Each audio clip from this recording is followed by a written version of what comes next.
Essa nomenclatura, laços sociais e decorrente dela, laços fortes, laços fracos, ela deriva de uma época onde nós não tínhamos redes digitais, mas a ideia de rede já estava colocada.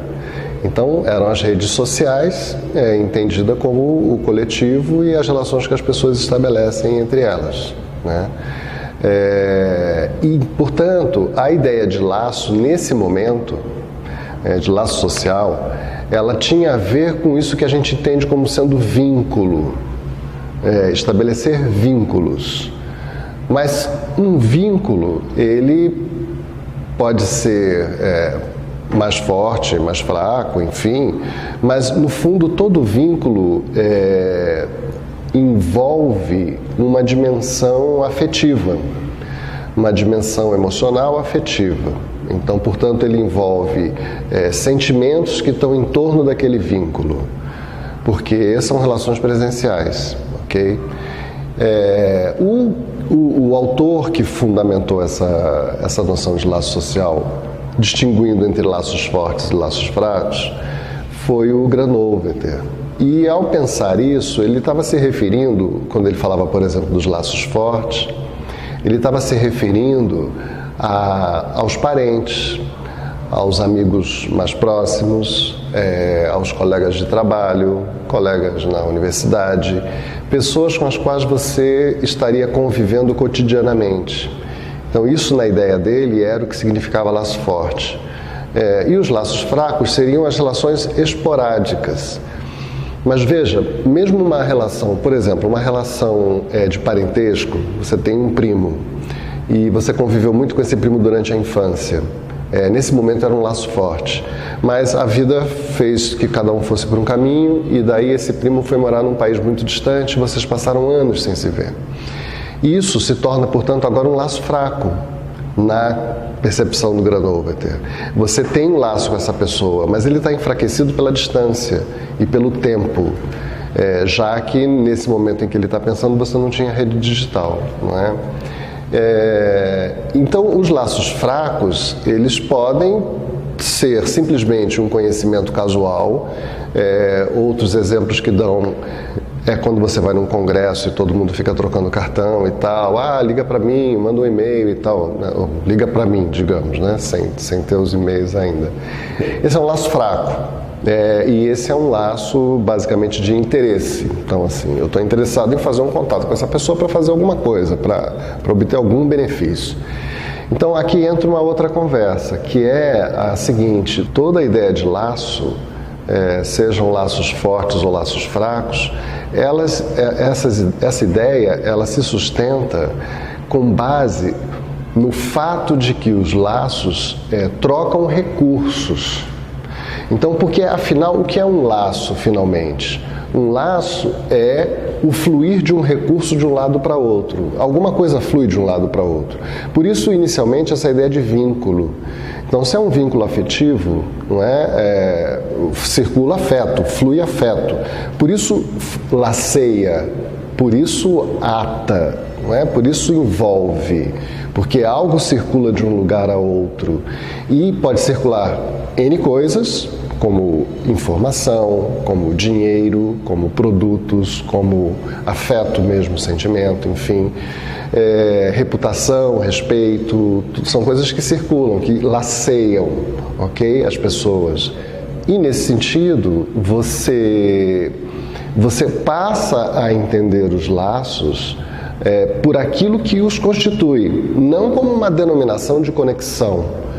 Então, aqui já é preciso que se diga, existe uma distinção muito clara entre conexão e relação, ou relação no sentido de vínculo, ok? Lógico que você pode ter um laço que é simplesmente uma conexão. Um autor chamado Eugene Tucker perguntava assim: nós somos um coletivo porque estamos conectados, ou porque estamos conectados, somos um coletivo? E aí você fala, bom, porque somos um coletivo, estamos conectados, sim, mas não porque estamos conectados formamos algo mais, um coletivo. As conexões, portanto, quando são fracas, falta a elas esse propósito, digamos assim, que orienta o fluxo dos recursos, que orienta aquilo que circula entre as pessoas. Quando qualquer coisa pode circular a qualquer momento e tudo de uma forma muito esporádica e aleatória, você diz que isso não constitui um coletivo, constitui apenas um agregado de pessoas, né? Então, esse lugar em que hoje em dia nós perguntamos sobre laços fortes e fracos nas redes digitais, uma pergunta seria: o que ele agrega, o que ele modifica de fato nessa percepção anterior de laços e vínculos do social em geral? Porque não pode ter social sem vínculo. Não pode haver ideia de sociedade sem que as pessoas estabeleçam troca entre elas e, portanto, estabeleçam laços de alguma maneira. E o que o digital coloca aqui? Então, o digital coloca algumas coisas curiosas, realmente. Tudo bem, tem essa situação mais óbvia, né, de que posso fazer contato com aquele meu primo distante e retomar aquela minha amizade, a amizade que tínhamos do passado e tal, etc. Isso é muito comum. Então isso de fato é plausível e é muito evidente. Mas o que a gente verifica são outras coisas que decorrem daí. A formação de grupos passa a ser uma formação não mais relacionada ao espaço, à situação física, e portanto, no entanto, apesar de você não ter uma situação física determinada, você continua tendo a troca de recursos, o fluxo de recursos. Então, lembremos, o que caracteriza um vínculo, um laço, é o fluxo de recursos, não a situação presencial. Então, se a rede continua permitindo a você trocar informações, trocar mensagens, trocar afeto, trocar dinheiro e coisas, etc., continua sendo laço, continua sendo vínculo. A natureza, talvez, emocional e afetiva desse vínculo, talvez possa sofrer um pouco. Eu diria que, do meu ponto de vista, não vai sofrer quase nada. Tudo bem, então você tem essas redes mais amplas, que se formam a partir dos meios de comunicação, que fez com que a gente possa se comunicar com o mundo inteiro, como todo mundo já sabe. Mas aí vem aquilo que decorre justamente de uma reflexão sobre, afinal, onde muda aqui exatamente? Muda que, como você está frequentando meios de comunicação, de uma maneira ou de outra, você está sujeito a algumas, alguns atributos que são exclusivos dos meios de comunicação. Um deles, que é muito conhecido de todos nós, é o que a gente chama de broadcasting. Então, muito claramente, uma coisa é você ter laços sociais do gênero minha família, meus amigos, meus colegas de trabalho, etc. Mas na medida em que você tem laços sociais com um meio que permite esses laços se manterem, sendo os meios de comunicação, você parece que emerge daí essa espécie de atributo que é a possibilidade do broadcasting. E portanto, simultaneamente, você começa a se dar conta de que os meios de comunicação e os grupos que você forma, juntos, fazem de você um emissor, ou um transmissor, ou uma emissora, digamos. Mas também porque são meios de comunicação, permitem outras formas de organização, porque são meios que estão baseados nessa ideia de rede, onde todos os pontos podem se interligar a todos os pontos. Então, se todos podem se comunicar com todos, o que é um pouco diferente do broadcasting convencional, onde só um fala para muitos, né, a rádio, a TV, enfim, como são muitos pontos onde todos podem interagir, você tem aí a possibilidade de promover eventos, ações, situações de convocação, não apenas de informação, mas de convocação. Você pode convocar as pessoas para ações que não dependam da situação presencial, um item, e também para ações que dependam da situação presencial, não é? Tudo bem. Uma outra questão que surge com as redes digitais, que a gente também deve comentar, é que naquele instante dos estudos dos sociólogos, dos analistas estruturais de redes e tal, de redes sociais, naquele instante em que falávamos de redes sociais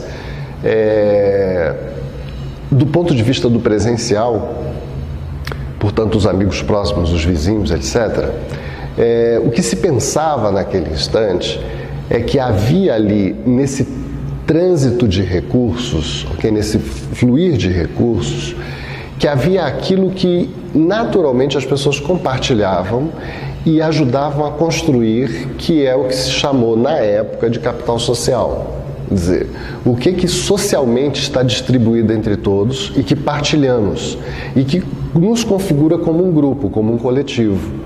Então, partilhamos a ideia de que a instituição da educação é importante.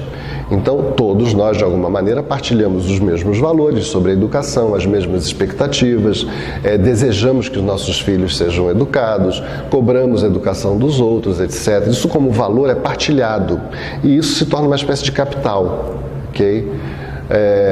Países em guerra civil, por exemplo, perdem esse capital, porque, como tudo está destruído, ninguém mais se preocupa em educação, se preocupa em sobreviver. Ok? Não morrer de fome. Então esse tipo de capital é destruído.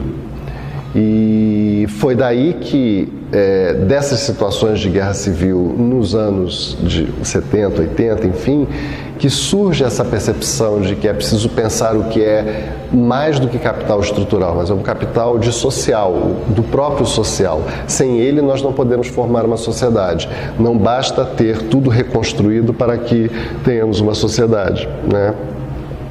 Aí o que acontece? Com as redes digitais, uma espécie de desvio, ou uma palavra mais deleuziana, né, desterritorialização do capital social vai ocorrer, porque você vai ter, a partir das redes, a possibilidade de um único indivíduo capitalizar os recursos dos laços disponíveis. Então, já que a rede é circulação de recursos, já que os recursos fluem de um lado a outro, e isso caracteriza os laços e a rede, portanto, a rede social, por que não os indivíduos, alguns indivíduos, se não muitos, se empenharem em capitalizar esses recursos para si?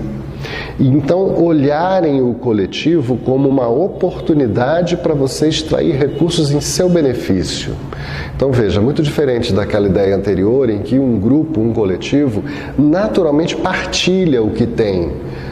Ninguém quer ter a educação só para si, ninguém quer ter a ideia de saúde só para si. Não tem nem cabimento isso, quer dizer, só faz sentido a educação se for para todos, etc. No caso das redes digitais, ocorre essa espécie de desvio nessa ideia, e daí os indivíduos começam a entender que sim, a partir dos laços que eles têm, eles conseguem capitalizar recursos para si mesmos e se beneficiar disso. Então, sejam recursos de informação, sejam recursos estratégicos de produções de serviços, como Google, Facebook, etc. São serviços que capitalizam a energia das pessoas. E alguns se beneficiam com isso em função da ação de muitos. Okay? Então, nesse sentido, surge uma nova ideia, cunhada pelo Barry Wellman, que é um sociólogo canadense, e que é a ideia do individualismo conectado. Quer dizer, eu não estou pensando um coletivo, eu estou pensando que indivíduos querem estar conectados. E daqui surge esse verbo networking. Quero fazer a minha rede. É cunhado um verbo, entende? Networking, fazer rede. Fazer rede no sentido de que eu quero justamente levar ao mais longe possível os meus laços fracos, no caso, de forma não a ter a condição apenas de divulgar ou de fazer broadcasting daquilo que eu faço, mas também de poder usufruir o mais possível dos recursos distribuídos por uma rede. Ou seja, que aquilo de mais interessante que circula nessa rede possa chegar até mim. Então aí você tem uma situação que é a situação presente, que é a situação que a gente vive hoje em dia, que é uma situação onde tanto as redes conhecidas, né, como Facebook, Twitter, etc., são muito caracterizadas por isso, por essa espécie de individualismo conectado, né, aonde o que importa são os laços fracos, na verdade. Você não tem nenhum interesse em que um laço fraco se torne um laço forte, porque o que interessa em você não é a pessoa, mas é o recurso que está circulando. Então você negocia a reputação, no sentido de que você ocupa determinadas posições e que aí muitas pessoas se sentem interessadas em estar conectadas com você pela posição que você ocupa, portanto elas se sentem interessadas em transferir recursos para você, recursos de informação, de conhecimento, etc., né? Então é um pouco a situação que vivemos hoje, no geral. Agora, se a gente for falar de inteligência coletiva, já é um outro lugar, né? Já é uma outra sequência. O que caracteriza uma inteligência coletiva, assim como o que caracteriza o funcionamento de qualquer inteligência, é a construção de um propósito e que esse propósito seja comum. Então, quando você tem a emergência de um propósito, a construção de um propósito ou a emergência de um propósito que seja comum, você não precisa ter laços fortes para que o coletivo se mobilize em função desse propósito. Você pode ter só laços fracos. Desde que as pessoas estejam alinhadas ao propósito, elas vão se sentir atraídas por uma ação coletiva, por uma ação em conjunto. Por exemplo, a Wikipedia. A Wikipedia é um exemplo muito claro de inteligência coletiva. As pessoas mal se conhecem. O resultado da Wikipedia tem um propósito. E é um propósito maravilhoso, que é você de fato poder oferecer conhecimento do mundo todo para o mundo todo. Não há ali individualismo conectado, por exemplo. Não há, quem produz a Wikipedia não está dentro dessa ideia de que eu quero extrair recursos daqui e, portanto, quero fazer rede. Não. A Wikipedia é uma rede de anônimos, no fundo, que cuidam de determinados artigos, não é isso? E o fazem de forma coletiva. E de forma a que todos podem contribuir e todos podem cuidar e se ocupar de cada um do seu pedacinho, mas o todo formado é essa grande enciclopédia. Ok. Da mesma maneira, o YouTube, por exemplo, o YouTube também é um resultado de uma inteligência coletiva. Qual é o propósito? Aí não é um propósito do gênero eu tenho um objetivo a ser atingido e, portanto, é inteligência individual, né? Eu estou fazendo algo para conseguir tal resultado. Nesses casos, como são processos coletivos, é curioso como parece que o propósito é dispor o mais possível para o comum. No fundo é dispor para todos. Lógico que há mecanismos de competição interna, que é qual é o vídeo que é mais assistido, assim como qual é provavelmente o verbete que é mais consultado, etc. Enfim, vai haver competição interna, mas isso não fere a ideia central, que é poder partilhar para todos. E aí você tem essa ideia de uma inteligência coletiva. Isso do ponto de vista da comunicação. Estritamente falando da comunicação e das redes digitais, porque se você transferir essa questão da inteligência coletiva para a economia, aí você já vai chegar num outro lugar, que é o mundo do trabalho, que são as empresas que operam conhecimento e com base na ideia do imaterial, do conhecimento, informação, afeto, comunicação, aonde de fato as pessoas precisam estabelecer laços para produzir alguma coisa, porque elas precisam trocar imaterial, conhecimento, informação. Nenhum escritório de arquitetura vai funcionar se as pessoas não conversarem, porque é basicamente imaterial, isso são ideias e conhecimentos e informações que as pessoas estão trocando entre elas para produzir alguma coisa em comum. Então, a inteligência coletiva, nesse outro lugar, que é o lugar da economia, ela vai funcionar assim, aí presencialmente, bom, pode ser distante, mas isso é irrelevante. A questão aqui é que estamos produzindo algo em comum, não é? E precisamos uns da inteligência dos outros para poder produzir. Então veja, aqui já estamos falando de outra coisa. Quando a gente vai para o digital, de fato, o que se verifica é essa inteligência que produz em comum, que produz algo em comum para todos, mas também, por um outro ângulo, a dimensão política, do ativismo político, das petições online, dessa ideia de que você pode sim promover uma manifestação pública reunindo pessoas por um propósito, então quer seja o churrascão lá da Higienópolis, não é? Quer dizer, quer seja etc, N outras coisas, você de fato pode mobilizar as pessoas e elas podem se interessar por aquilo que você está propondo.